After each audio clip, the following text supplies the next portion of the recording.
Abrégé du catéchisme de l'Église catholique, les sacrements, le sacrement de la pénitence ou de la confession, suite. Question 304. Quel péché faut-il confesser? Réponse. On doit confesser tous les péchés graves qui n'ont pas encore été confessés et dont on se souvient après un sérieux examen de conscience. La confession des péchés graves est l'unique moyen ordinaire pour obtenir le pardon. Quand faut-il confesser les péchés graves? Tout fidèle ayant atteint l'âge de raison, donc vers l'âge de 7 ans, est tenu à l'obligation de confesser ses péchés graves au moins une fois dans l'année et de toute façon avant de recevoir la communion. Pourquoi les péchés véniels sont-ils aussi objet de la confession sacramentelle? Bien que la confession des péchés véniels ne soit pas nécessaire au sens strict, elle est vivement recommandée par l'Église parce qu'elle contribue à former la conscience droite et à lutter contre les inclinations mauvaises pour se laisser guérir par le Christ et progresser dans la vie de l'Esprit.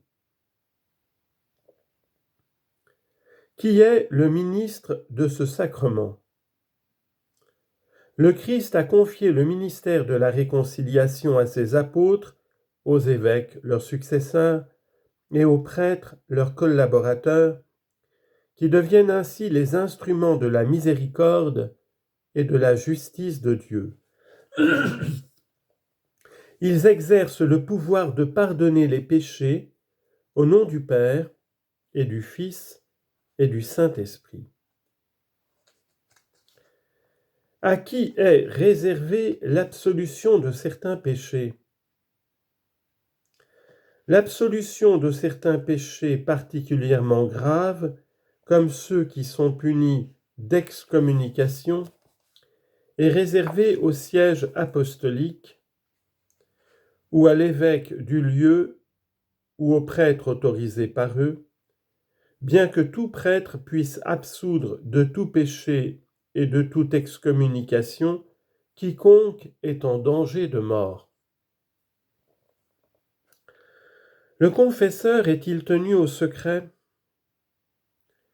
Étant donné la délicatesse et la grandeur de ce ministère et le respect dû aux personnes, tout confesseur est tenu, sans exception aucune, et sous peine de sanctions très sévères, de garder le sceau sacramentel, c'est-à-dire l'absolu secret au sujet des péchés dont il a connaissance par la confession.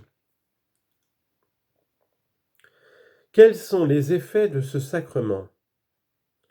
Les effets du sacrement de la pénitence sont la réconciliation avec Dieu et donc le pardon des péchés, la réconciliation avec l'Église, le retour dans l'état de grâce s'il avait été perdu, la rémission de la peine éternelle méritée à cause des péchés mortels, et celle, au moins en partie, des peines temporelles qui sont les conséquences du péché, la paix et la sérénité de la conscience, ainsi que la consolation spirituelle, l'accroissement des forces spirituelles pour le combat chrétien.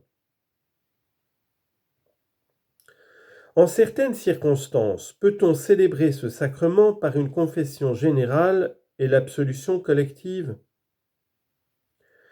Dans les cas de grave nécessité, comme le danger imminent de mort, on peut recourir à la célébration communautaire de la réconciliation avec confession générale et absolution collective, dans le respect des normes de l'Église et avec le propos de confesser individuellement les péchés graves en temps voulu. Qu'est-ce que les indulgences?